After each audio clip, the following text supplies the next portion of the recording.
Je ne suis pas psychiatre, je ne suis pas psychologue, je ne suis pas psychothérapeute du tout, je ne suis même pas coach. Je suis moi, déjà pas mal. Je me suis intéressée au surdon parce que j'ai découvert par hasard ce sujet quand j'avais 42 ans. J'ai quelques années de plus. Et finalement, j'ai retrouvé ce soir, je le disais, le chemin des présentations avec un PowerPoint parce que je vais vous faire partager le cheminement que j'ai vécu. C'est bien d'entendre parler du surdon, c'est bien de lire des choses dessus, mais qu'est-ce qui me prouve que ça existe ?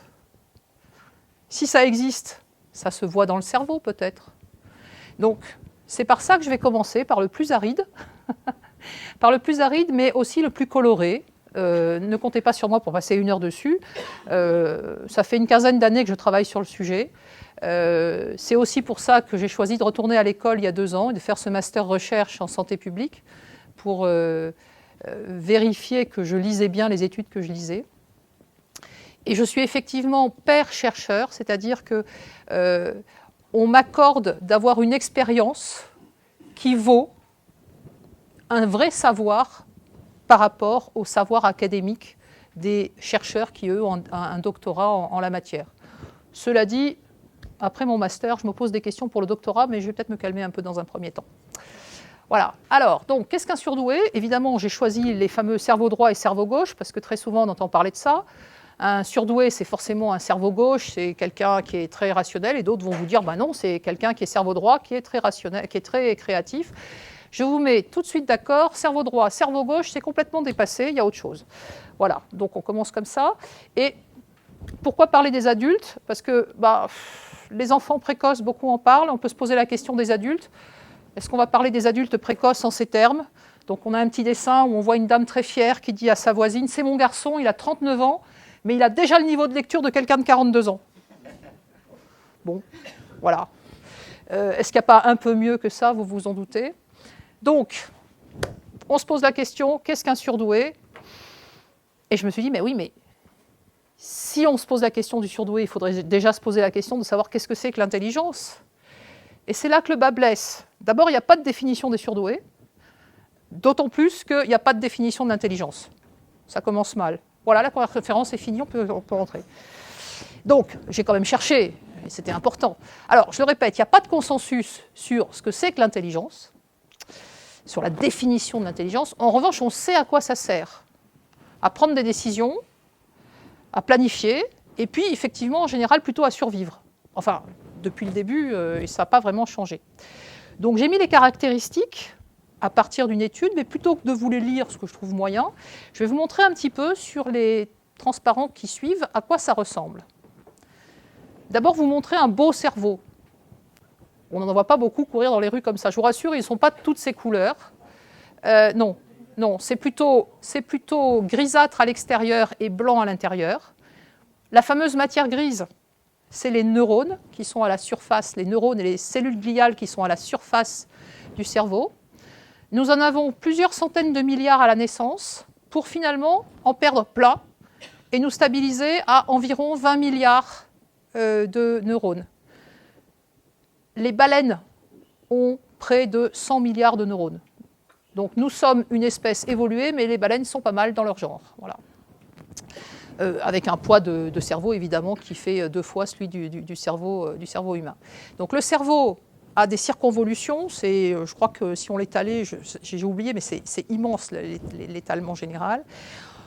Si je vous montre à quoi ça sert, c'est qu'on se rend compte qu'on a un cerveau qui est extrêmement organisé avec... Bon, on oublie l'hémisphère gauche et l'hémisphère droit. L'hémisphère gauche, c'est plutôt la parole. L'hémisphère droit, c'est plutôt la vision. On va dire ça comme ça.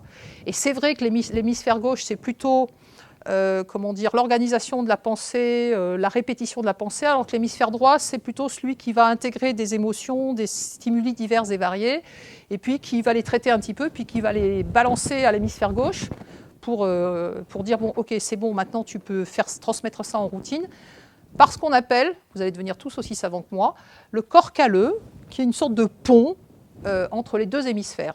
Donc les 2 hémisphères se parlent en permanence, ça c'est important. Juste derrière le front, le lobe frontal, c'est le siège des fonctions cognitives supérieures, donc le raisonnement, les prises de décision, le contrôle des mouvements, la mémoire à long terme, la régulation des émotions. Autant vous dire que se faire des bosses ne fait pas de mal au frontal, mais il faut faire évidemment attention quand on a un choc, un traumatisme crânien. On a également le lobe pariétal. Ce sont les deux lobes les plus importants, on en reparlera plus tard. Le lobe pariétal, c'est celui qui fait l'intégration de toutes les sensations, de tous les stimuli, et qui va beaucoup parler avec le lobe frontal. On a un lobe occipital, vous le voyez, reconnaissance visuelle, lobe temporal pour tout ce qui est formation des souvenirs, rappel de mémoire, mais ça, c'est ce qu'on voit à l'extérieur. Parce qu'à l'intérieur, vous avez encore plein d'autres aires dont je ne vous parlerai pas, mais c'est tout le système limbique, par exemple, à l'arrière du cerveau, où on va engranger des informations et qui vont être utiles pour la mémoire. Ce n'est pas un cours de médecine, je vous rassure tout de suite. On a cherché depuis une centaine d'années à étudier le cerveau. Pourquoi simplement une centaine d'années ? Tout simplement parce qu'en particulier, on avait des Soviétiques et des Américains qui faisaient la course à « c'est moi le meilleur et c'est chez moi qui fait le mieux vivre ». Et donc, ça passait par l'intelligence. Et donc, pendant que Terman aux États-Unis étudiait une cohorte de près de 2000 enfants, qui ont été étudiés jusque dans les années 2010 à peu près, on avait des Soviétiques qui, eux, allaient regarder les cerveaux. Donc, on a commencé par une étude anatomique en coupant les cerveaux en lamelles, en observant la façon dont ça fonctionnait. Et on retrouve là, par exemple, dans le lobe frontal et le lobe pariétal, des communications, ça a été vérifié ensuite, je pourrais vous le montrer, qui disent on a jusqu'à 2 fois plus de neurones que dans la population dite normale. Jusqu'à, retenez bien le jusqu'à, c'est-à-dire qu'il faut se rappeler que l'intelligence est un continuum, d'accord ? Mais vous vous dites bien que 2 neurones connectant avec 2 autres neurones, ça fait 4 informations. 3 neurones connectant avec 3 autres neurones, ça fait 9. Et 4 fois 4, 16. Donc quelqu'un qui naît avec 2 fois plus de neurones que l'autre est susceptible de connecter beaucoup plus d'informations que la moyenne. Et tout de suite, le décalage commence comme ça. D'accord ? Donc, jusque dans les années 90, exploration par étude anatomique. On a également tenté les explorations par électroencéphalogramme, des tas de petits diodes posés sur la tête. Là, ce qu'on voit, c'est une étude sur des mathématiciens. Donc des mathématiciens dits surdoués. J'utilise le mot surdoué parce qu'il n'est pas du tout politiquement correct. Voilà, il est très moche. Mais HP, ça ne vaut pas mieux, zèbre non plus, donc voilà, surdoué. Là, on voit à gauche les surdoués, les mathématiciens surdoués, à droite le groupe contrôle, et le troisième, les aires bleues et rouges, montrent chez le groupe, le bleu, c'est à la fois les surdoués et le groupe contrôle, donc les non surdoués, et le rouge, c'est les surdoués. Donc vous voyez que le cerveau est beaucoup plus engagé chez un surdoué qu'il ne l'est dans le groupe contrôle, et on le voit ici également, en regardant par couleur la façon dont le cerveau est engagé. Quand c'est bleu, il y a peu d'engagement. Quand c'est jaune et rouge, il y a beaucoup d'engagement. Et vous voyez qu'ici, le cerveau des surdoués fonctionne beaucoup plus que le cerveau de quelqu'un qui ne l'est pas. On a également regardé l'intelligence en faisant des IRM, donc l'imagerie fonctionnelle à résonance magnétique. Ça permet de voir s'allumer, entre guillemets, des aires différentes. Vous le voyez en bas. Alors, le groupe contrôle, c'est la personne qui n'est pas surdouée ou qui n'est pas dyslexique. D'accord ? Donc, on regarde pour des exercices de lecture comment fonctionnent les contrôles ou les dyslexiques ou les surdoués dyslexiques, parce que ça existe. Et on voit qu'on a des aires cérébrales qui s'allument, qui ne sont pas les mêmes. Donc, il y a une réalité. Actuellement, à Marseille, le professeur Lançon, avec lequel je travaille, fait une étude sur HPI et dépression. Je résume. La dépression ralentit. Ceux qui ont connu la dépression savent que c'est fatigant, on est fatigué, c'est compliqué de bouger. Donc si on prend une image, le cerveau d'une personne normale fonctionne à 130 à l'heure. Quand elle est dépressive, il fonctionne à 90 à l'heure. Oui ? Est-ce que vous pouvez préciser HPI ? Oui, haut potentiel intellectuel. Pardon, merci. HP, haut potentiel, bon voilà. Un surdoué va fonctionner à 160 et quand il est dépressif, il fonctionne à 120. Si on ne sait pas qu'il est surdoué et qu'on regarde son cerveau, on lui dit bah, vous fonctionnez normalement. Vous imaginez les erreurs de diagnostic que ça peut générer, la difficulté de prise en charge pour des personnes qui n'ont pas les mêmes repères et qui ne fonctionnent pas de la même façon. Donc c'est une forme de difficulté qui est rencontrée et qui là est étudiée. Et là encore, comme pour l'électroencéphalogramme, quand c'est bleu, il n'y a quasiment pas d'activité. Imaginez le cerveau qui a été photographié en lamelles. D'accord ? Donc quand c'est bleu, il n'y a pas d'activité sanguine. Quand c'est rouge, voire blanc, il y a une activité. Donc groupe contrôle, vous voyez que l'activité ici est beaucoup moins importante, l'activité sanguine est beaucoup moins importante que chez les surdoués, chez qui on retrouve jusqu'à 2 ou 3 taches blanches, ce qui veut dire hyperperfusion, ça va à toute allure, dans certaines aires du cerveau. À partir de là, où est-ce qu'on localise l'intelligence ? Y a-t-il un gène de l'intelligence ?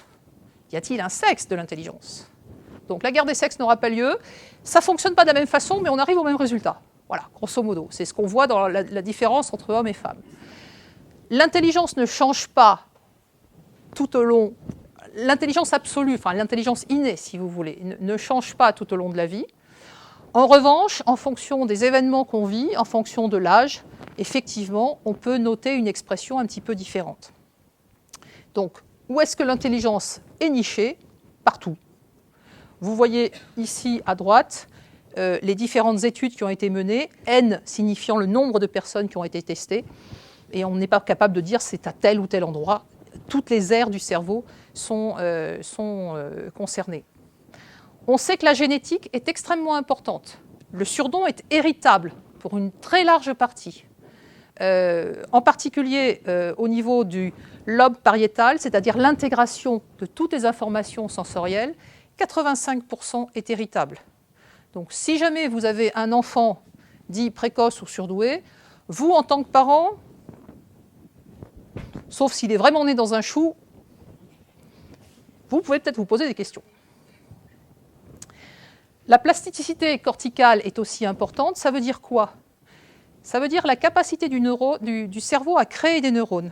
Là, c'est un peu compliqué, mais ce qu'on voit, c'est que quand on compare des enfants d'intelligence dite supérieure, ou bien de grande intelligence, ou bien d'intelligence normale, les jeunes surdoués produisent plus de neurones, ont l'air de partir de plus bas, mais produisent plus de neurones, et il y a un pic vers l'âge de 11 ans à peu près, pour ensuite retrouver une quantité de neurones qui est à peu près similaire aux autres. Ça veut dire qu'en fait, on a toute une période de l'apprentissage, entre la naissance et l'adolescence, où on a des enfants qui réarrangent à toute allure leur cerveau, enfin le cerveau se réarrange à toute allure pour des apprentissages adaptés et plus précoces, plus rapides que la normale. Là, Philippe Leleu disait oui, on va donner des espoirs aux plus vieux parce que ceci concerne des personnes entre 20 et 40 ans. Alors, qu'est-ce que c'est ? Regardez la courbe verte chaque fois. Qu'est-ce qui se passe ? Eh bien, même en vieillissant, la mémoire reste. La mémoire, la partie de l'hippocampe s'épaissit, donc il y a plus de neurones. La mémoire reste. Et le traitement de l'information, même avec l'âge, se maintient parfaitement, alors que d'autres ont tendance à régresser. Donc quand on dit d'une personne âgée, elle a toute sa tête, on peut peut-être se poser des questions. Meilleure connectivité neuronale, ça commence à être un peu compliqué, mais on se rend compte qu'en fait, plus on est intelligent, 100, 110, 120, 130, 140, moins les différentes connexions sont longues. Donc on a une information qui va plus vite, qui est plus efficace. Et on le voit également avec d'autres études où on se rend compte que chez les personnes dites surdouées, très intelligentes, on a une chevelure de dendrites. Alors excusez-moi, j'entre dans des trucs techniques, mais tous ces petits cheveux transmettent l'information. Donc d'un côté, on a une information qui est très concentrée parce qu'il y a peu de cheveux. De l'autre côté, on a beaucoup de cheveux, l'information se disperse. Donc c'est beaucoup moins efficace.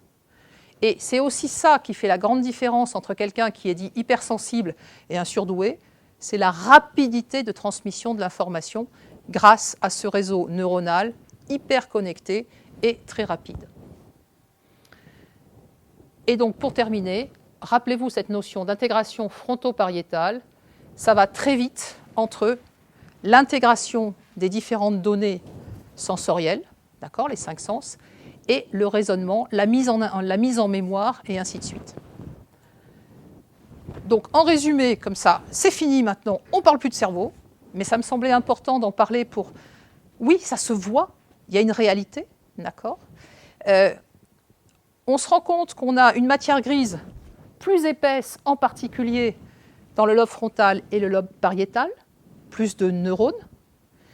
La matière blanche, vous connaissez tous un circuit électrique, même si vous ne faites pas d'électricité.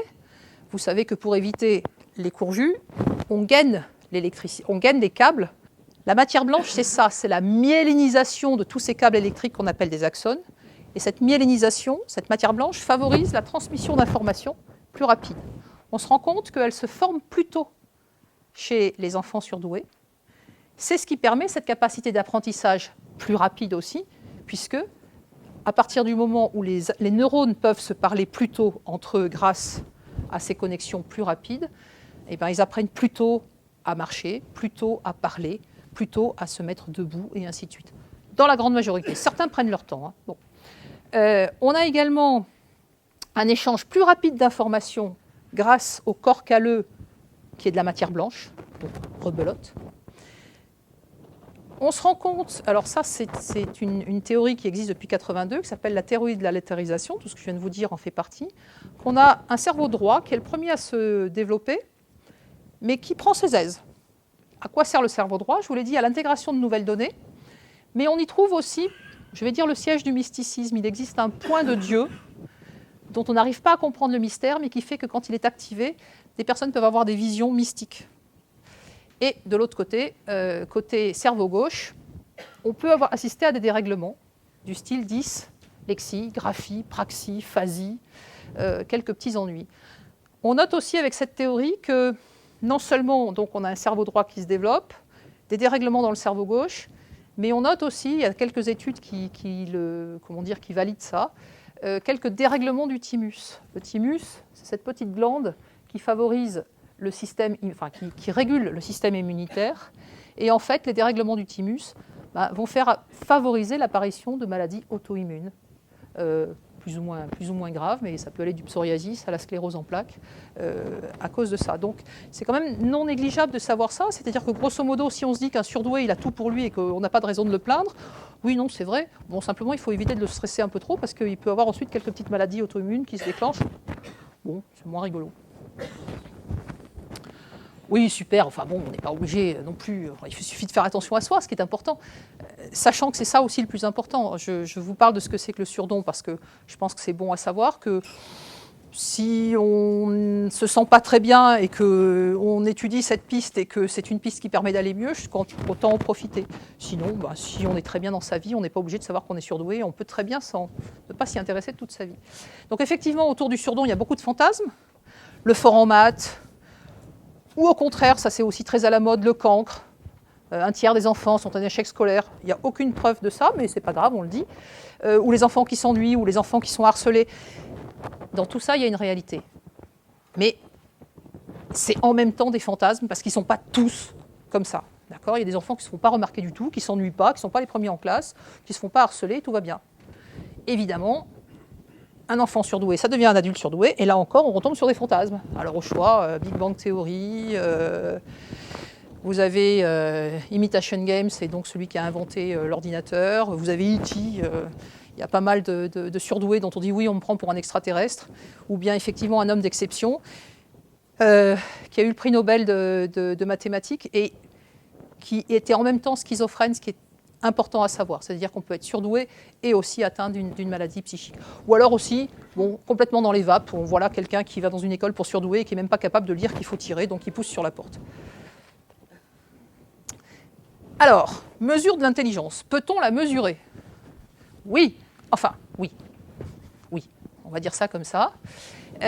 En 1905, il y a un monsieur qui s'appelait Binet, à qui l'Éducation nationale a posé la question de savoir s'il pourrait mettre en place des tests d'intelligence parce qu'on s'inquiétait de savoir comment détecter les enfants qui marchaient mal à l'école pour ensuite pouvoir leur permettre d'accéder au marché du travail. Donc, ces tests d'intelligence ont été établis pour identifier ceux qui ne fonctionnaient pas bien à l'école, pour les soutenir, pour pouvoir ensuite trouver un travail. Binet a étalonné ces tests. Alors, ça veut dire quoi? Il avait un certain nombre de questions dans divers domaines, verbal, performance, mémoire de travail. Enfin, performance, c'est les mouvements, d'accord, en particulier. Il a étalonné ses tests en disant, ben voilà, ça, je peux le demander à un enfant de 8 ans. S'il répond, il n'y a pas de problème. Un enfant de 10 ans, c'est un peu plus compliqué. Là. Et puis, il s'est rendu compte, alors je prends les enfants de 10 ans parce que c'est plus facile de faire des pourcentages par rapport à ça. Et puis, il s'est rendu compte qu'il y avait des enfants de 10 ans qui répondaient à des questions de 12 ans. Des enfants de 10 ans qui répondaient à des questions de 14 ans. 12 sur 10, ça fait 120. Enfin 1,20, 14 sur 10, ça fait 1,40. Et c'est comme ça qu'il a dit, ah, d'accord, donc tout le monde n'est pas intelligent de la même façon. Il y a non seulement des gens qui ne vont pas bien, mais il y a des gens qui vont encore mieux, qui réfléchissent encore mieux. Alors on a complètement oublié les attardés, on s'est focalisé sur les surdoués, d'accord? Et c'est comme ça que, par exemple, on a eu le mythe Stakhanov en Union soviétique pour montrer que les surdoués sont des surhommes. Tout est relatif. Il y a eu plusieurs types de tests, Binet, Cattell, Wechsler. Pour ceux qui connaissent un petit peu, c'est le Wechsler qui est actuellement le plus utilisé. WISC, parce que dedans c'est Wechsler Intelligence Scale for Children, c'est pour enfants. Et WAIS, c'est Wechsler Adult Intelligence Scale, donc pour adultes là-dedans. Donc on va regarder tout ce qui est langage, habileté. On a regardé ça, on a étalonné, on a regardé comment les enfants de 10 ans répondaient à ça, et on s'est rendu compte, bonjour les statistiques, d'accord, c'est une belle théorie, parce que c'est à peu près ça, mais quand on regarde dans les réalités, c'est quand même pas si tant ça que ça, qu'on avait grosso modo 90% de la population qui tournait entre 90 de QI, c'est-à-dire que, j'ai 10 ans, mais je réponds plutôt à des questions d'enfants de 9 ans. D'accord? Bon, c'est pas très grave, à un an près, c'est pas dramatique. D'accord? 90, entre 70 et 130. On a 90% de la population là-dedans. 95%, excusez-moi. Entre 70 et 130. Au-dessous de 70, ah ouais, tu as 10 ans et tu ne sais pas répondre à des questions d'enfants de 7 ans. Non, là, ça commence à être un peu compliqué. Bon, on verra après. Ah ouais, toi, tu sais répondre à des questions d'enfants de 13 ans. Ah ouais, cool. T'es vachement en avance quand même. C'est comme ça que ça s'est calé. Bon, on ne va pas partir dans les statistiques, mais c'est comme ça que ça s'est décidé. D'accord? Bon. À partir de là, il a été établi. Je vous rappelle, je tiens à vous préciser, Binet disait l'intelligence, c'est ce que mes tests mesurent. Vous voyez un petit peu ce que ça peut donner. Donc, il a été défini que quand on avait 130, on était surdoué parce que vraiment c'était exceptionnel. Et ça correspond à 2,3% de la population. On a pu tester un peu plus loin. Wechsler s'arrête à 160. On sait qu'on a grosso modo les gens qui ont 140 et quelques, 1 pour 1000. Et quand ils sont vers 150, 160, 1 pour 5000. On commence à se sentir un peu seul dans ces cas-là. Mais je voudrais préciser une chose. Ce qui est intéressant, c'est que Binet s'est vu demander la fabrication de ces tests dans un contexte très particulier, celui de la révolution industrielle, où il était important de pouvoir faire marcher des machines, donc il était important d'avoir une intelligence logico-mathématique, logique, rationnelle. Et puis surtout, il était important d'arriver à être standard parce que les machines sont standards, donc il faut être capable de pouvoir faire les mêmes choses, d'accord, et pas se poser de questions. Donc, les tests ont été élaborés dans un contexte historique très particulier de recherche de performance et de recherche de standardisation. Et donc, c'est très intéressant de voir qu'on a des tests d'intelligence qui parlent de performance intellectuelle. Donc, on va évaluer la valeur de quelqu'un à la performance économique, à la performance monétaire qu'il est capable de produire. Ce qui veut dire que l'intelligence peut être monnayée. Donc, on a une intelligence logico-mathématique qui colle parfaitement à cette culture de la révolution industrielle dans laquelle on baigne depuis 2 siècles, d'accord, et qui va étalonner tout le monde sur cette base. Je vous en parle parce qu'en fait, quand on regarde les tests, il ils ont quelques limites, et on va y revenir. Olivier Revol, dans son livre sur les phylocognitifs, dit « Mais 130, c'est une intelligence avérée ou c'est un potentiel ?» Je trouve que la question est bien posée, parce qu'il dit « Mais un potentiel, ce n'est pas abouti. » Voilà d'ailleurs pourquoi le terme haut potentiel ne me plaît pas forcément, parce que ça veut dire que peut-être qu'on ne fera jamais rien. C'est un peu dommage. Certains parlent de multipotentiel, enfin bon. Ce qui m'intéresse dans le mot intelligence, c'est que si on va chercher les racines latines, c'est la capacité à discerner une information. La capacité à voir des choses peut-être que d'autres ne voient pas. Les aptitudes, ça signifie attacher ou lier ensemble des informations. Et puis, l'intelligence, vous l'avez peut-être commencé à l'intégrer en regardant les premiers transparents, l'intelligence, c'est un continuum. On est surdoué à 130. Bon, alors à 129, on ne l'est pas. 129,5, on peut monnayer non, bon, alors 129, non, je ne suis pas surdoué. C'est un peu étrange quand même. D'accord. Bon, alors je suis d'accord, il faut bien un cut-off, comme on dit, il faut bien définir un seuil et on s'arrête. Mais on ne peut pas se contenter de dire « vous avez 129, vous n'êtes pas surdoué ». Il faut aller regarder de plus près de quoi sont faits ces tests, d'abord parce qu'ils permettent à une personne de voir quels sont ses atouts, quelles sont ses forces et ses faiblesses, et puis dans certains cas d'identifier que justement il y a des faiblesses qui viennent obérer ces forces et qui peut-être cachent un profil à un fonctionnement un peu particulier. Et donc c'est vraiment très très important de ne pas s'arrêter à des moyennes, telles que peut être le résultat d'un test de QI. Je précise, un test de QI, c'est une moyenne de 4 indices. Et chacun de ces indices est lui-même une moyenne de 2 ou 3 tests.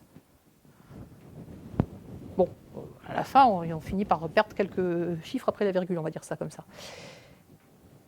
Autre limite de test, le surdon n'est pas que cognition, il est aussi émotion, ce qu'on a tendance à oublier. Vous arrivez, vous passez un test, vous êtes en vrac pour X raisons, vous êtes sûr que le test, vous ne le passez pas. Enfin, si, vous le passez, mais pas avec les résultats que vous obtenez. En inhibition intellectuelle, vous êtes sûr que vous êtes nul, vous ne le passerez pas. Dépressif, ça ne va pas. Vous êtes ralenti. Or, il y a des tests qui se passent avec un chronomètre. Donc, comment voulez-vous passer un test correctement si vous êtes ralenti? Si vous êtes sourd, vous pouvez atteindre surdité si vous voulez. Si vous entendez mal, vous pouvez rater certaines consignes et donc rater le test. Si vous avez besoin de porter des lunettes, surtout ne les oubliez pas. Catastrophe.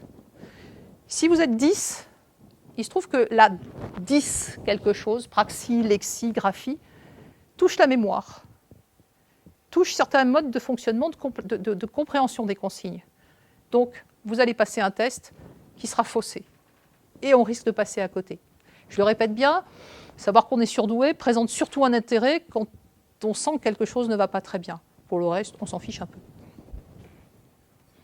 Donc voilà, c'est comme ça que désormais le surdon est perçu uniquement sous l'angle de la production. Et il y a une étude américaine dite longitudinale, elle a commencé dans les années 70, sur les mathématiciens précoces. Ils ont été identifiés à l'âge de 13 ans, 40 ans plus tard. On est en train d'identifier, de calculer le nombre de brevets qu'ils ont déposés, d'argent qu'ils ont rapporté, et ainsi de suite. Ils sont effectivement extrêmement, à forte valeur ajoutée. La réalité, elle est plutôt là. C'est plutôt l'aspect montagne russe, avec un léger sentiment de solitude. Enfin, je dis léger pour rester optimiste dans certains cas. Je voudrais rappeler que le surdon ne fait pas tout. C'est-à-dire que le surdon en soi est neutre. Vous avez vu les images de cerveau. Nulle part, ça montre qu'on est malheureux ou quoi. On montre une rapidité, on montre une sensibilité. Mais rapidité et sensibilité, c'est neutre en soi. C'est une question de contexte, rappelez-vous, d'accord ? Donc, un des contextes, c'est les expériences d'enfants. La mémoire traumatique est quelque chose d'extrêmement important. Cette mémoire traumatique, quand vous avez été harcelé à l'école, ça vous a appris à penser d'une certaine façon, à penser que vous êtes nul, par exemple. Comment voulez-vous passer un test? Comment voulez-vous performer en sachant que vous êtes nul, en sachant que vous ne valez rien? C'est très très important de comprendre l'histoire traumatique. L'autre chose aussi, ne cherchez pas à regarder le dessin, je l'ai fait, ça fait riche. Lisez uniquement le titre. du don au talent. Il y a un Canadien qui s'appelle François Gagné qui a dit, ben oui, on peut être doué, mais si on ne met pas ce don en action, si on ne le travaille pas, ce que montre le petit dessin, d'accord, si on n'a pas l'envie d'en faire quelque chose, ben on n'arrivera à rien. Et puis, il ne faut peut-être pas oublier le facteur chance. Là, on a quelqu'un qui tire à l'arc, il va peut-être atteindre le centre de la cible, mais si jamais, au dernier moment, il y a un coup de vent, il va rater la cible. La faute n'a pas de chance. D'accord ? Donc c'est très important de se rappeler qu'on peut être surdoué, mais ne rien en faire, parce qu'on n'en a pas envie, parce qu'on estime que ça ne sert à rien, puis on peut très bien vivre avec comme ça. L'autre chose aussi, c'est que l'expression du surdon est un mélange d'inné, on l'a vu avec les études scientifiques, mais aussi d'acquis. Ce qu'on vit dans sa famille, ce qu'on vit avec son environnement, son voisinage, ce qu'on vit à l'école, ce qu'on vit en entreprise. Et les 18 à 20 premières années sont essentielles. Tout ne se joue pas avant 6 ans, c'est plutôt tout se joue avant 18-20 ans.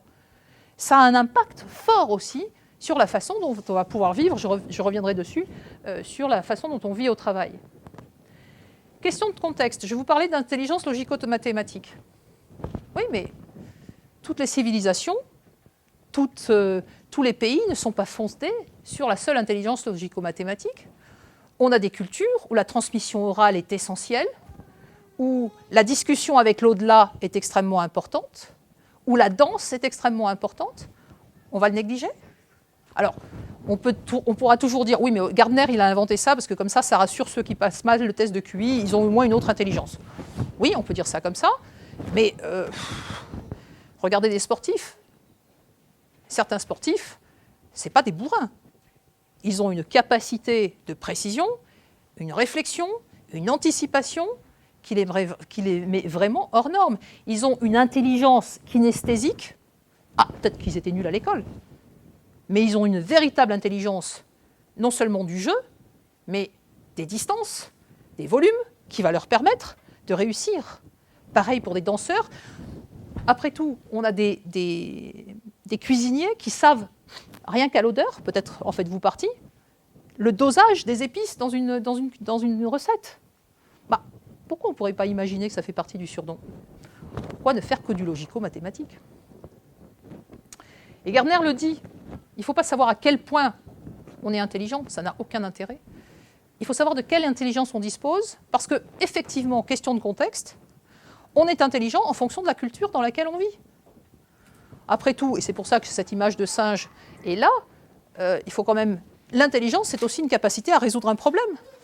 Ce singe a trouvé le moyen de trouver une baguette, d'y mettre du miel et d'aller pêcher des termites. Enfin, récupérer des termites. Donc l'intelligence, c'est la capacité à résoudre des problèmes ou à créer des produits reconnus par la culture ambiante. C'est aussi ça. Donc si vous voulez, c'est pour ça que je dis les limites des tests et comment mesurer l'intelligence, c'est un peu compliqué. Et puis voilà, j'aime bien cette image où on voit quelqu'un qui dit à un singe, à un corbeau, à un pingouin, à un éléphant, à un poisson rouge dans son bocal, à un phoque et à un chien, pour respecter l'égalité des chances, tout le monde doit passer le même examen, chacun devra grimper à l'arbre. Bah oui, effectivement, égalité des chances pour tous, mais un peu compliqué. D'accord. Je vais être un peu méchante, mais égalité, fraternité, d'accord, liberté, égalité, fraternité. Égalité ne signifie pas équité. L'égalité, c'est ça. Et ça peut être compliqué à vivre. Je ne vous ai toujours pas répondu à la question à quoi ça ressemble un adulte surdoué. Je ne vous répondrai pas. Je vais tourner autour, mais je vais avoir du mal à vous répondre, puisque vous l'avez vu, l'intelligence, c'est compliqué de la définir. D'accord ? En revanche, si j'ai mis ça, c'est que ça peut être aussi bien un mathématicien génial qu'une femme à la maison qui a un talent inouï pour arranger sa maison, coudre. Enfin, ça peut être aussi des gens qui ont connu un parcours de vie tel qu'on les retrouve dans la rue ou qui sont drogués à mort. Ça peut exister. Bon, il y a Ariel Ada au milieu, là, parce qu'elle, on sait qu'elle est surdouée, ça c'est sûr. Voilà. Alors, oui, qu'est-ce que c'est qu'un adulte surdoué ? Alors, on sait que c'est quelqu'un qui va plus vite, a priori, on l'a vu avec le cerveau, mais ça veut dire quoi au quotidien ? Alors, je voudrais encore faire une petite étape avant d'arriver à quoi au quotidien. Pour résumer ce que peut vivre un surdoué au quotidien, on va parler de ce qui s'appelle les hyper-excitabilités ou les hyper-stimulabilités. Ça, ce qui est intéressant, c'est que j'ai commencé par vous montrer les études de neurosciences, mais ça n'a qu'une vingtaine d'années, alors que ce dont je vous parle a 30 ou 40 ans. C'est-à-dire que les psychologues ont constaté un certain nombre de choses, on les croyait ou on ne les croyait pas, et ensuite, les neurosciences ont validé ce qu'ils voyaient. Donc, on a un certain Dabrowski, un certain Piechowski qui ont dit, mais on constate qu'il y a chez des gens une hypersensibilité, une hyperstimulabilité. Alors, ils en ont classé 5. Kinétique, les gens qui n'arrêtent pas de bouger. Bon, plutôt les sportifs, d'accord. Sensoriel, donc les 5 sens sont hyperstimulables. Vous êtes d'un côté, alors maintenant ça n'existe plus puisqu'on n'a plus le droit de fumer dans les trams, mais vous êtes d'un côté du wagon et vous sentez une personne fumer de l'autre côté. Et puis alors vous sentez des trucs, les gens vous disent mais non, mais je sens rien. Et puis, si, mais vous avez senti plus quoi. Voilà. Sensuel, ça joue aussi. C'est le toucher, c'est extrêmement important. C'est le ressenti des autres. Imaginationnel, alors c'est très moche comme mot, mais c'est traduit de l'anglais, d'accord. C'est cette capacité à inventer. Vous avez des scénaristes brillantissimes ou des romanciers qui vont imaginer, d'accord. Et puis intellectuel, ce sont les visionnaires qui vont chercher plus loin, qui vont regarder, qui vont être extrêmement intéressés à découvrir toujours plus loin, qu'on n'arrête pas. Et parce que le cerveau tourne à toute allure. On peut aussi traduire un surdoué par 3 mots qui me semblent importants. L'intensité, et c'est pour ça que j'ai mis cette fleur que vous apercevez là. Alors, cette fleur, elle se lit de la façon suivante. À l'extérieur, vous ressentez, par exemple, alors qu'est-ce qu'on va prendre ? Une appréhension, ici, sur le verre. Mais en fait, là où certains ressentent une appréhension, d'autres le vivent tellement intensément que c'est de l'horreur pour eux. D'accord ? Et évidemment, ceux qui ressentent ça comme de l'horreur se font regarder par ceux qui ont une vague appréhension en disant « ça va, c'est bon, tu ne vas pas en faire des flancs, quoi ». En attendant, vous restez avec votre horreur pendant que les autres, ils en sont juste au stade d'appréhension. Et vous n'êtes pas compris. Ensuite, voilà, c'est un peu compliqué à vivre quand même, d'accord ? La complexité, c'est cette capacité à ne pas penser simplement en mots. Pour certains d'entre vous qui se sentent concernés par le sujet, je vous invite à penser au mot, je ne sais pas, appareil photo, et regardez dans votre pensée ce qui se passe. Vous allez voir des mots, vous allez voir des sons, enfin, entendre des sons, peut-être sentir des odeurs parce que c'est associé à quelque chose d'autre, des rappels de films. Et puis ensuite, si je vous demande de faire une phrase avec tout ça, eh ben, essayez de la faire en moins de 2, c'est un peu compliqué. Eh ben, évidemment, on en fait toujours trop. Bon. Enfin, il y a ce qu'on appelle le drive en anglais, qui est la motivation intrinsèque. C'est on ne vous empêchera pas de faire quelque chose à quoi vous croyez. Et puis, ce n'est pas une question de rechercher la gloire, les honneurs, d'être reconnu. Ça ressemble à la mission. Je ne peux pas faire autrement, il faut que je le fasse. D'accord ? On peut appeler ça têtu, mais les têtus, ils n'ont pas forcément toujours raison. Et ils ne font pas forcément quelque chose. Alors que là, c'est quelqu'un qui est extrêmement têtu et qui va y aller, qui va engager toutes ses forces, qui est susceptible d'arriver à quelque chose de très bien, qu'on félicitera et qui dira « oui, bon, ça va, passons à autre chose ». Et enfin, important aussi, ce besoin de retrait qu'on peut traduire parfois par un petit côté porc-épic, des difficultés relationnelles parce qu'on a besoin d'être un peu au calme et que décidément on déteste la danse des canards. En entreprise, par exemple, c'est un peu compliqué. Alors, j'ai mis ça parce que ça pourra peut-être intéresser certains d'entre vous, mais je ne vais pas les lire. Ces mots intensité, complexité et drive sont traduits par un certain nombre de plus et de moins en matière de spécificité. Donc, l'intensité va permettre une grande sensibilité aux autres ou une curiosité, mais il y a aussi des décalages de ressenti, une certaine anxiété qui peut arriver, une certaine fatigue. Pour la complexité, c'est pareil. On peut intégrer beaucoup de données à la fois, mais de l'autre côté, ça demande aussi une grande exigence que certains appellent perfectionnisme. Tout est question de repères, d'accord ? Et enfin, la fameuse pulsion, c'est quand même la curiosité, c'est la persévérance, c'est être novateur, c'est le besoin de transmission aussi qui est quand même intéressant. Et puis à l'opposé, c'est frustration, être tout seul, voire dans certains cas, burn-out. Allez, arrivons à qu'est-ce que c'est qu'un surdoué ? Et encore, je tourne autour du pot. Je suis désolée, je ne vais pas répondre à la question complètement. Il n'y a pas de définition, qu'est-ce que vous voulez que je vous dise? Je fais ce que je peux. Un surdoué, c'est quoi? C'est quelqu'un qui est plus attentif. Et j'ai dit malgré les apparences, parce qu'il y a certains surdoués, c'est des têtes à claques, quoi. Vous avez l'impression qu'ils sont ailleurs, et puis vous leur posez la question, surtout chez les enfants, vous leur posez la question, puis en plus ils répondent juste. C'est insupportable. C'est insupportable. Capacité d'absorption de beaucoup plus d'informations, qui permet un apprentissage rapide. Alors, je n'ai pas mis rapidité, parce qu'il y a certains surdoués qui disent « Ah non, non, moi je ne suis pas rapide du tout. Oh là, moi il faut que j'aille lentement. » Oui, mais en fait, ils vont quand même plus vite que les autres. Et puis, c'est qu'ils ont tellement... J'ai un de mes enfants, il a raté, enfin raté entre guillemets, il n'est pas surdoué parce que... chronomètre? C'est quoi ça? Il a tout revérifié. Bon. Concentration importante, ça se vérifie. Alors, il y a certains surdoués qui sont tellement surdoués qu'ils ont besoin de beaucoup d'activités, d'être très nourris, donc ils bougent partout. Si vous me pensez trouble d'hyperactivité avec déficit d'attention, eh ben non, je ne le suis pas, je suis juste hyperkinétique. Ça veut dire quoi? Là, ça se voit. C'est un test où on dérange quelqu'un en pleine réflexion. Alors, on fait le travail, hein. On dérange quelqu'un en pleine réflexion. Quelqu'un qui est atteint de déficit d'attention avec hyperactivité n'arrivera pas à se remettre sur sa tâche. Il n'y arrivera pas. Alors qu'un surdoué, bon, je ne vais pas vous dire tout de suite, mais c'est beaucoup plus rapide et il se reconcentre et il y va. Donc c'est quand même très important parce que cette concentration associée à une rapidité de pensée, associée à plein d'autres choses qu'on vient de voir, ça donne une capacité de travail qui peut être monstrueuse quand il le veut. Précisons. Un certain goût pour la complexité, on l'a vu, parce qu'il y a une grande appétence pour la compréhension de différentes relations, même celles qu'on ne voit pas. C'est une perception très fine, dont certains peut-être ont entendu parler, le fameux syndrome de Cassandre. On voit les choses arriver, les autres ne les voient pas. Puis on prévient, ça va arriver. Non, ça ne va pas arriver. Et puis ça arrive. Et là-dessus, on en rajoute une couche en disant, je vous l'avais bien dit. Hein. On note aussi une meilleure mémoire, et j'ai mis sauf la dépression, sauf quand on est dyslexique, ou c'est un peu touché, mais en général, on constate une meilleure mémoire chez un surdoué. Ça peut aussi être ça, il faut quand même se rappeler qu'on a été enfant, et que si enfant, on détestait les modes d'emploi, et ben à l'âge adulte, en général, on continue. Voilà. Et puis il y a aussi ça, la pensée analogique versus la pensée séquentielle.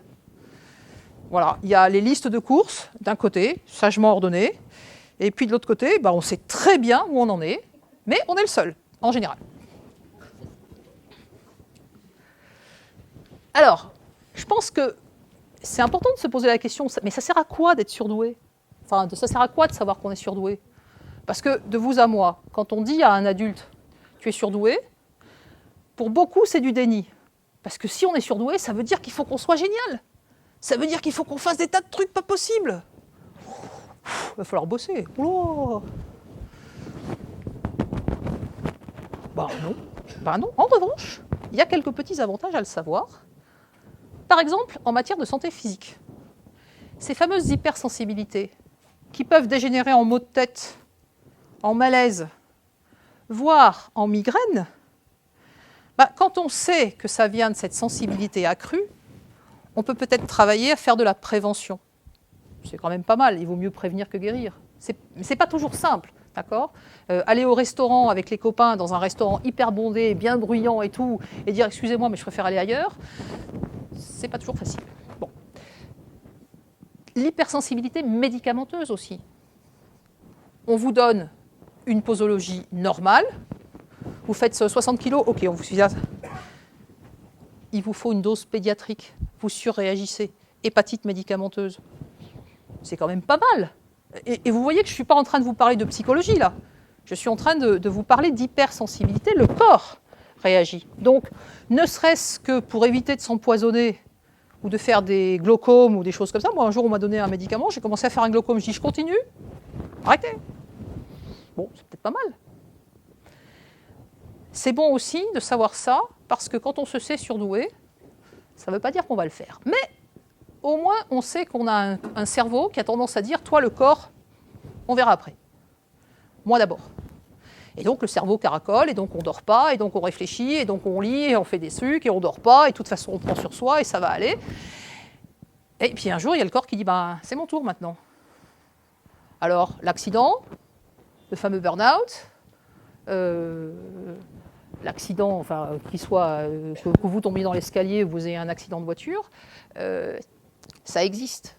Et ça, on le note chez beaucoup de surdoués, ce mépris du cerveau pour le corps. Le corps n'a qu'à suivre, l'intendance n'a qu'à suivre. Le corps, un jour, se rappelle au bon souvenir du cerveau et de façon très violente. On fait beaucoup de choses, on peut le faire, c'est là le cerveau qui aide, ouais, je peux faire plein de choses. Bah, évidemment, couplé avec ce fameux perfectionnisme, pour lequel je passe mon temps à dire, c'est pas forcément du perfectionnisme, enfin, vu par les autres, c'est du perfectionnisme. Pour un surdoué, c'est peut-être juste un minimum de niveau d'exigence. Vous voyez les différences de repères qu'il peut y avoir. D'accord ? Mais effectivement, ce niveau d'exigence, il est parfois un peu épuisant. Donc, il faut aussi comprendre qu'on n'est pas obligé d'être parfait. Moi, je me rappelle un jour avoir fait une présentation et je disais à une amie qui est coach, « Oh là là, je vais être nulle. » Elle m'a dit, bah, « Tu sais qu'entre nul et parfait, il y a moyen. » Et je lui ai dit, « T'as raison, je vais laisser tomber, je m'en fous, ça sera nul. » Incapable d'arriver à faire du moyen. C'est très compliqué de lâcher prise, quoi, d'arriver à faire quelque chose qui tienne la route sans chaque fois s'engager pleinement. La fameuse empathie, c'est pas que de la sympathie, c'est la capacité à intimement comprendre ce que vit l'autre, ce qu'il ressent. Et cette invasion, envahissement émotionnel qu'on peut ressentir, qui fait que dans certains cas, on a des surdoués qui sont persuadés qu'ils doivent porter toute la misère du monde. Un peu compliqué quand même. Et je le rappelle, reconnaître ses limites permet d'éviter, autant que faire se peut, de stresser, parce que le stress est à l'origine du développement de maladies auto-immunes. Tant qu'à faire, il faut peut-être mieux se protéger un petit peu. Sur le plan psychique, ça commence quand même dès l'école. C'est la fameuse norme, d'accord, qui dit, bon ben voilà, tout le monde ne m'aime pas, tout le monde fait la même chose. En anglais, on appelle ça le tall poppy syndrome, c'est-à-dire qu'il n'y a pas une tête qui dépasse. Poppy, c'est le coquelicot, tall, c'est grand. Donc, dès qu'il y a un coquelicot qui est plus haut que les autres, ben, on lui coupe la tête. Comme ça, au moins, il n'y a pas une tête qui dépasse. Il y a un chercheur américain qui s'appelle Simonton qui a dit « c'est pas recommandé d'être trop intelligent. En fait, avoir 133 de QI, c'est optimal. Au-delà, bah, débrouillez-vous. » Alors, c'est pas dit comme ça, mais en fait, qu'est-ce qui se passe ? C'est dit, c'est pas prouvé, mais comme on a des écarts types qui vont de 15 en 15, 100, 115, 130, on est surdoué, 145, et ainsi de suite, on estime qu'on s'entend bien et on est compris avec une personne quand il y a entre 20 et 30 points de QI d'écart. Ça tombe bien, on sait bien qu'un surdoué de 130 ne peut pas être compris par quelqu'un qui a 100. D'accord ? Quand vous avez, et on sait, quand on regarde par rapport aux politiques, que les hommes politiques ont à peu près un QI moyen de 125-126. Ça tombe bien, ça leur permet d'être compris par la grande majorité de la base électorale. Au-dessous de 90, ils ne comptent plus. Je vous assure, c'est épouvantable, hein, ce cynisme. Ils ont calculé comme ça, c'est effrayant. Oui, mais alors voilà, 126. Alors, 126. Ah, mais ça tombe bien, vous avez 146 de QI, vous faites quoi ? Il ne vous reste plus qu'à être le conseiller de l'homme politique, puisque 126 plus 20, ça fait 146, il va vous comprendre. Oui, mais voilà, vous n'avez pas le bac. Vous faites quoi ? Vous imaginez la difficulté, le décalage que ça peut être. C'est quand même très compliqué en la matière. Parce que, alors pourquoi vous n'avez pas le bac ? Parce qu'en fait, vous n'avez pas compris ce que les profs vous demandaient, vous trouviez ça nul d'apprendre des choses qui n'ont aucun intérêt, parce que c'est quand même vachement mieux d'aller étudier la physique quantique pendant que les autres en sont encore à 5 x 5. Je vous assure, ça existe. Donc, je connais un petit garçon, il refuse de répondre à la maîtresse. Il trouve ça trop simple. Donc, il refuse. Moralité, la maîtresse lui tape dessus. C'est vachement bien. C'est pas comme ça qu'il va passer dans les classes supérieures. Donc, il est à risque de ne pas passer son bac. C'est un peu compliqué. Donc, il faut lui apprendre, en fait, c'est pour ça que je vous parle de l'écueil de la norme, il faut lui apprendre la notion de cadre de référence où tout le monde doit... On va peut-être plus lentement, mais on avance tous ensemble. Moi, je cite souvent la tribu de l'homme des cavernes. On est tous ensemble, on est un groupe. C'est important de se préserver. D'accord ? Et si le chef a dit qu'un tel doit défendre les autres, il n'a pas intérêt à tailler ses pointes pour essayer de trouver la pointe idéale qui va améliorer les choses. Sinon, il met tout le groupe à risque. Donc la cohésion du groupe est extrêmement importante. D'où l'importance de pas une tête qui dépasse. Tout le monde travaille au même moment. Ne pas être trop créatif non plus. Je vous rappelle les hélicoptères de Léonard de Vinci. être trop disruptif dans la créativité, ça ne va pas. Les gens ont besoin de, vous savez, ils marchent. Dans la marche, on a toujours un pied sur le sol. Dans la course, il y a un moment où on est hors sol. Ben, le créatif, trop créatif, il est hors sol et ça fait peur. Et enfin, des différentiels de repères. Chez nous, on apprécie la qualité. Oui, moi aussi. Ok. Vous définissiez la qualité comment? Problème. Alors, j'ai l'habitude de dire, il y a ceux qui voient la qualité avec des tamis à 1 cm, et puis il y a ceux qui voient la qualité avec des tamis à 1 micron. Ce n'est pas tout à fait la même façon de voir les choses. Sauf que celui qui est à 1 micron, on va lui dire qu'il est perfectionniste. Alors qu'en fait, il a juste un niveau d'exigence supérieur. Et puis on se retrouve face aux fameuses phrases que vous avez peut-être entendues, on a toujours fait comme ça, ou on n'a jamais fait comme ça avant, ou pour qui vous prenez-vous, et rentrer dans le rang. Donc, se rappeler que cette norme permet la cohésion du groupe, ne me demandez pas pourquoi, mais des études montrent que la population en général a besoin d'un cadre de référence, de faire ce qu'on lui dit. Et que fait l'école? L'école vous apprend à répéter, sans chercher, sans innover. Vous répétez et vous transmettez en répétant. Pas plus. Et enfin, la gestion d'image est très importante, parce que cette gestion d'image permet de respecter la cohésion du groupe. Un chef est un chef. Le chef a toujours raison, article 2, si jamais il avait tort, etc. Donc en fait, un fonctionnement de surdoué, c'est un fonctionnement qui va être confrontant et déstabilisant, en commençant par poser des questions. Et pourquoi c'est comme ça? Et pourquoi on ne ferait pas autrement? C'est très compliqué pour la cohésion du groupe. Et puis il y a cette phrase que j'ai trouvée et que j'aime bien. Tout le monde admire et révère Einstein, mais personne n'aime les petits génies. Je pense que ça montre un petit peu tout de suite l'ampleur du problème. Je vous laisse lire. Vous vous retrouverez peut-être dedans, le quotidien Andy Fresclay, où le maître mot, c'est trop. Voilà. Arrête de t'éparpiller, va moins vite. Tu es trop exigeant, tu en demandes trop. Qu'est-ce que tu es têtu? Mais pour qui te prends-tu? Mais où est-ce que tu sors encore tout ça? Quand on n'est pas complètement très ferme dans son estime de soi, autant vous dire que on n'est peut-être pas très bien ensuite sur le sujet. On est amené à se poser des questions en se disant mais qu'est-ce qui cloche chez moi? Qu'est-ce qui ne va pas? Je trouve que c'est légitime de se poser ce genre de questions quand en permanence on est critiqué parce qu'on n'est pas dans la norme. Et c'est ça qui est intéressant. C'est qu'en fait la norme, c'est juste une question de point de vue. On peut être hors norme. On n'est pas forcément anormal. Parce que hors norme, c'est juste une question de statistique.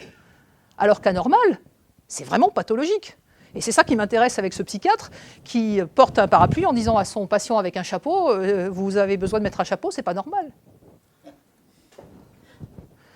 Et donc, le surdon, et j'y reviens là, le surdon peut aussi apparaître comme une pathologie. On ne diagnostique pas un surdon, ce n'est pas une maladie. On l'identifie. En revanche, pour certains, on peut le diagnostiquer avec troubles d'hyperactivité, déficit d'attention, soignés à la Ritaline, au citalopram, enfin, ça y est, son nom m'échappe, c'est pas citalopram, c'est un autre. Ritaline et Concerta. Écoutez, c'est quand même des molécules chimiques qui ne sont pas forcément extraordinaires. On peut le prendre pour quelqu'un qui est atteint d'un syndrome de trouble autistique, syndrome d'Asperger, tout simplement parce que c'est quelqu'un qui est plutôt en retrait, qui n'aime pas qu'on le touche, parce que son hypersensibilité fait qu'il n'est pas à l'aise avec ça. Oui, forcément, c'est un Asperger, normal. Vous voyez les étiquettes qu'on colle? J'ai un certain nombre de mes lecteurs qui, sur le blog, m'ont écrit « Ah, mais moi, j'ai fini par réussir à faire comprendre à mon psychiatre que je ne suis pas bipolaire. » Là aussi, ce sont des médicaments. Sans parler de ceux, parce que ça existe, qu'on prend pour des schizophrènes et qu'on interne, alors qu'ils ne sont que surdoués.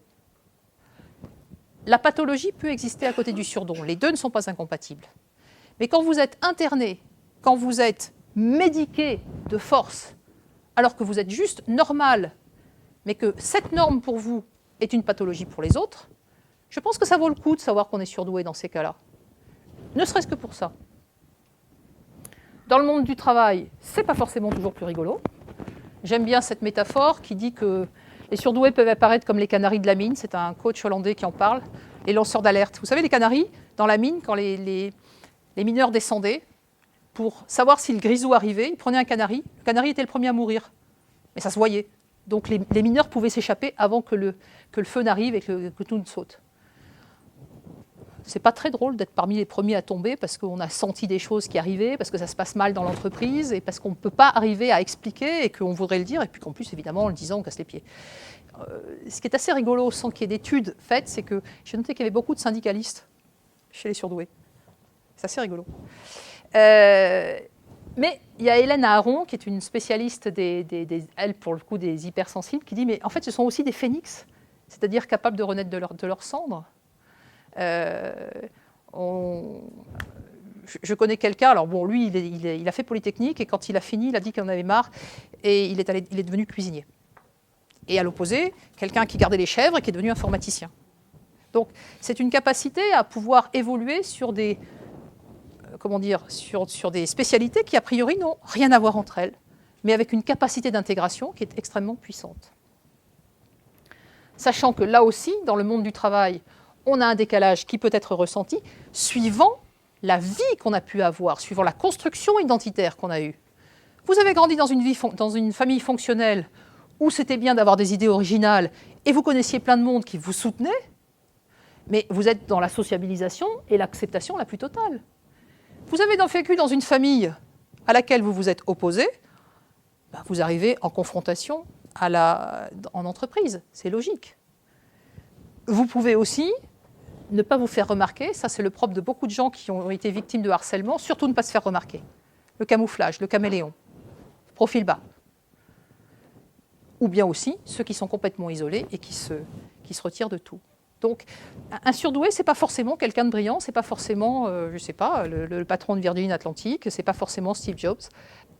Donc, pour terminer, c'est de dire en substance, être surdoué, ce n'est pas du tout une garantie de succès. Tout va dépendre de la vie qu'on a vécue, de la façon dont on a vécu, de ce qu'on s'autorise à faire. Et c'est aussi pour ça que j'ai mis cette photo de cette jeune fille anorexique qui se voit grosse. C'est qu'en fait, le regard de l'autre est extrêmement important. Et quand je dis le regard de l'autre, c'est aussi la capacité à pouvoir retrouver d'autres personnes avec lesquelles on peut, j'ai l'habitude de dire, voler à la même vitesse et à la même altitude. Parce qu'on n'est plus contraint. J'ai mis cette photo aussi à dessein parce que pour travailler donc avec l'équipe du professeur Lançon, on note que dans la population des personnes atteintes de troubles alimentaires, il y a pas mal de surdoués. Vraisemblablement à cause de cette souffrance aussi qui peut exister. Quelques besoins, repos, retrait ponctuel. Moment de réflexion personnelle, c'est vraiment se nourrir et puis se nourrir seul. On se recharge. Quelqu'un qui est introverti se recharge tout seul. Quelqu'un qui est extraverti se recharge au contact des autres. Il faut savoir qu'on peut très bien naître introverti et apprendre à devenir extraverti ou réciproquement. Ce n'est pas du tout inscrit dans le marbre.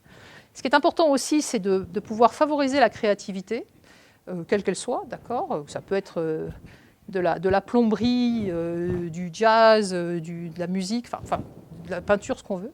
Mais c'est important de pouvoir être dans un lieu où on ne va pas être jugé, où on peut lâcher les watts. C'est-à-dire faire vraiment ce qu'on veut, grosso modo.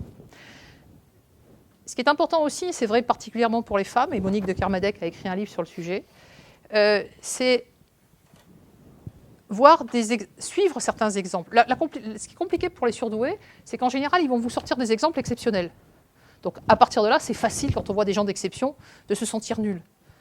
Non, il existe des gens comme vous et moi qui s'en sont bien sortis, et pas simplement à l'aune de cette culture que nous avons, c'est de la performance économique, de la valeur, on gagne de l'argent et autres, mais je vais bien, je rayonne, j'ai une famille avec laquelle je me sens bien, je suis bien inscrit dans la société, et je crois que ça, c'est extrêmement important.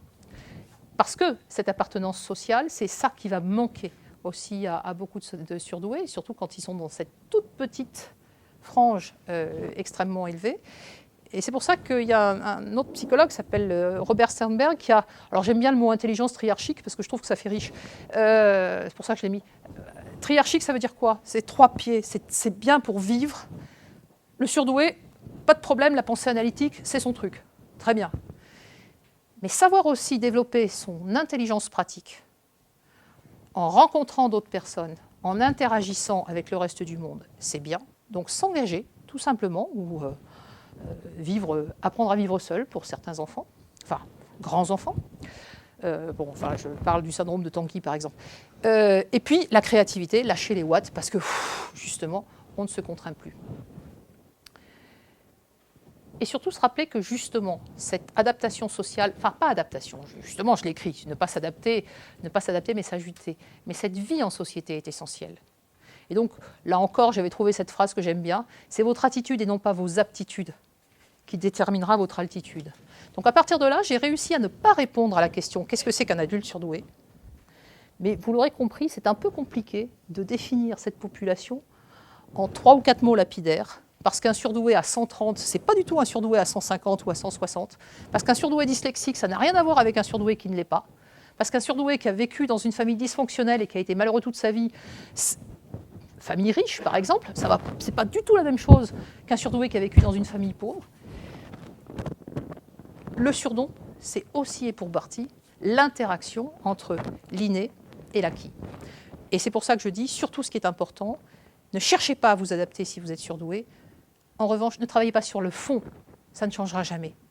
Travaillez sur la forme pour apprendre à mieux communiquer. Comme me le disait quelqu'un, plutôt que de travailler malgré, si tu travaillais avec.